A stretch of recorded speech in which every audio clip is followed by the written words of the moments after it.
magdamag, nagsagawa ang Israel ng isang makasaysayang unang pag-atake upang pigilan ang isang pag-ataking nuclear sa Israel. Inuulit ko ang aking pangako. Hindi magkakaroon ng mga sandatang nuklear ang Iran. Ganoon din katatag ang naging pagkilos namin laban sa Hezbollah.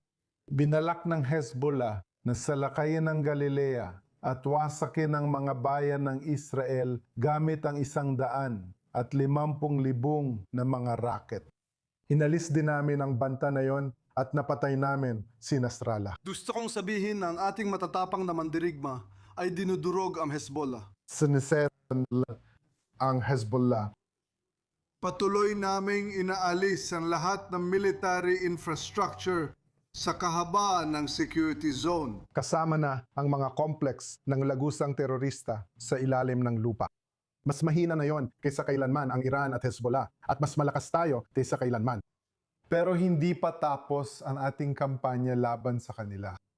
Sa nakalipas na 24 na oras, sinubukan ng Iran at Hezbollah na magpataw ng bagong tuntunin sa atin. Hindi katanggap-tanggap ang tuntuning ito. At hindi rin ito katanggap-tanggap para sa akin. Kung maglulunsad sila ng mga pag-atake mula sa Lebanon at Iran laban sa Israel at hindi tutugon ang Israel. Hindi ito mangyayari. Hindi habang ako ang namumuno tulad ng ginawa ko sa loob ng mga dekada. Matatag ako na panatilihin ang ating karapatan na tumugon sa mga ganitong pag-atake. Matapos magsagawa ng mga pag-atake ang Hezbollah laban sa hilagang Israel, iniutos ko sa IDF na magsagawa ng mga pag-atake Ng mga airstrike sa Beirut. at matapos atakihin ng Iran ang Israel, iniutos ko na magsagawa ng mga pag-atake laban sa mga pasilidad, militar at pinansyal sa Iran. At ginawa namin iyon.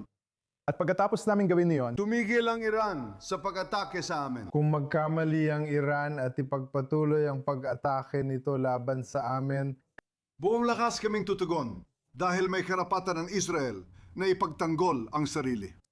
at pananatilihin namin ang karapatan ito. At sinasabi ko sa inyo, mga mamamayan ng Israel, Gaya ng sinasabi ko sa aking kaibigan sa mga pag-uusap namin ni Pangulong Trump, ipagtatanggol namin ang Israel ng may determinasyon at talino. at sama-sama, Ibabalik natin ang seguridad sa hilagang Israel.